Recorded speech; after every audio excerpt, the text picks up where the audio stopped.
Alô amigos do Ludo Belo, estou testando aqui o Baionetas e Tomahawks sobre a guerra franco-indígena que se passou entre 1755 e 1760, travada entre tropas britânicas, francesas, tribos indígenas e nações indígenas. Esse wargame é meio semelhante historicamente ao famoso Wilderness War, que se trata do mesmo fato histórico. Bem, o wargame ocorre em anos. Eu estou no ano de 1756 e são 9 rounds, intercalado por 3 rounds de logísticos que eles falam. Então, no momento estou no round 7º. Então já joguei o Flitzer que são as unidades navais que trazem os reforços para a costa. Colonial Enlist, que são alistamento de tropas coloniais que entra conforme o cenário. Bem, o jogo é jogado com cartas, cada facção tem sua própria carta.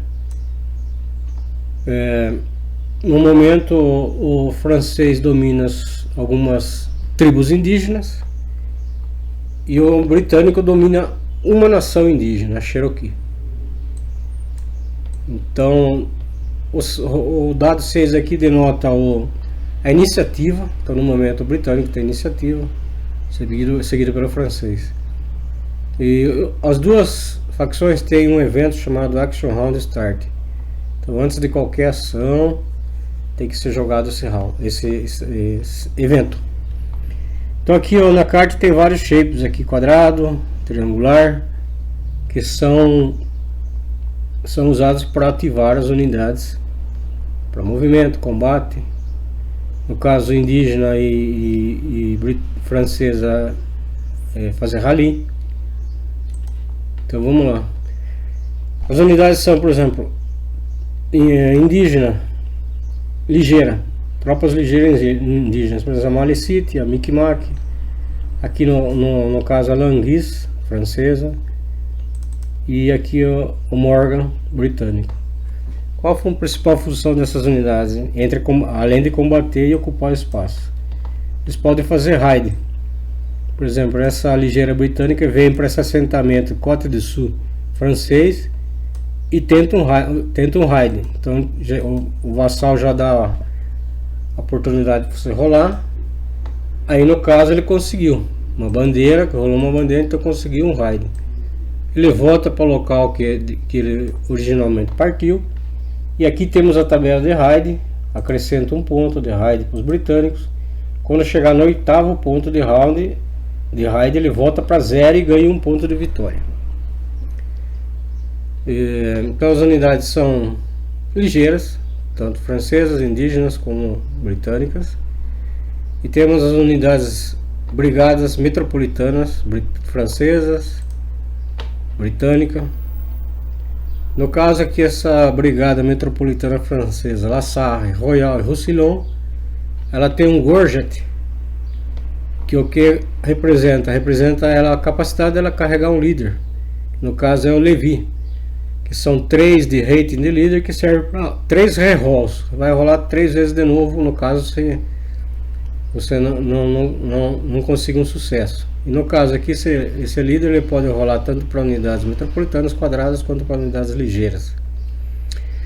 E os combates é o seguinte: o foco principal do combate é em relação ao shape das unidades. Então, por exemplo, se dos ambos os lados eu tiver unidades triangulares, que são ligeiras, as quadradas metropolitanas, as quadradas coloniais, os navios, fortalezas fortes que também rolam,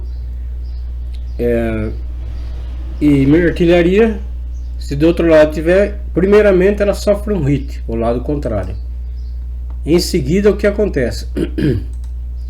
Vão sair também nesses rolls essa bandeira, uma bandeira negra, e também essa bandeira de Baionetas e Tomahawks. O que acontece com essas bandeiras? Elas vão adicionar, incrementar o seu combate aqui. E os combates só são vencidos para quem tiver mais pontos no track de batalha aqui. Esse track à direita aqui representa se você tiver algum DRM negativo. Por exemplo, se você usar Marshal Tropas, que são tropas que estão adjacentes ao combate, que você pode chamar e vai diminuindo. Aí você tem que rolar mais bandeiras para que você possa avançar, sair do zero. Quando você chegar a 1, o hit pode ser aplicado. Enquanto você chegar ao 1, não pode ser aplicado. Aí no caso tem um líder britânico aqui com só 1 de rating, então só mais 1 rolagem que ele pode fazer para uma unidade quadrada. Então é dessa forma. A sequência de rolls é sempre do tipo de unidade, qual o hit que toma o adversário, a unidade hit, aqui no caso, por exemplo, a não Indian Light e a Indian também. Aqui dessa mesma coisa metropolitana. Primeiro hit são de unidades quadradas, metropolitanas e assim por diante, em conjunção com os flags de batalha. Em todo momento as brigadas metropolitanas podem fazer construção de holds e fortes. Para mim trazer, por exemplo, essa unidade de artilharia aqui desse assentamento britânico, precisa fazer 3 construção de hold em pets. Então fiz 2 pontos de action round, 2, aí consegui trazer ela para essa fortaleza. Então temos 2 nações indígenas, a nação Iroquois e a nação Cherokee, que no momento é dominada pelos franceses. E o que acontece quando ela passa de uma nação indígena passa de neutra para algum lado da facção? Por exemplo, essa unidade francesa ligeira entra na nação indígena, normalmente ela já troca de lado e algumas unidades indígenas dessa nação já vêm para cá, para os outros postos ou tribos, no local das tribos aqui. Outra coisa interessante é a seguinte: o Sea-Box aqui, os boxes de navegação. Quando você começa o jogo, o Wargame normalmente está aberto só para os britânicos, para os franceses. Então os franceses podem navegar aqui no Golfo de São Lourenço e desembarcar tropas de qualquer ponto costeiro aqui. Eles só não podem desembarcar nessas bases britânicas, que nenhuma unidade francesa pode entrar aqui. E quando tiver a navegação aberta para os franceses, para os ingleses também, o que pode ocorrer? Os ingleses podem navegar pelo Golfo de São Lourenço e chegar nesses assentamentos e fortalezas francesas. Chegar aqui no assentamento de Montreal, Trois-Rivières, navegando. E esses assentamentos dão pontos de vitória, 3 e 2. E no momento os britânicos já se aproximaram, construindo 2 fortes aqui, um chamado Augusta e outro forte chamado Crown Point, para se aproximar desses 2 assentamentos que estão correndo risco agora. Bem, os franceses principalmente têm 2 fortes, um em Louisbourg e outro em Quebec.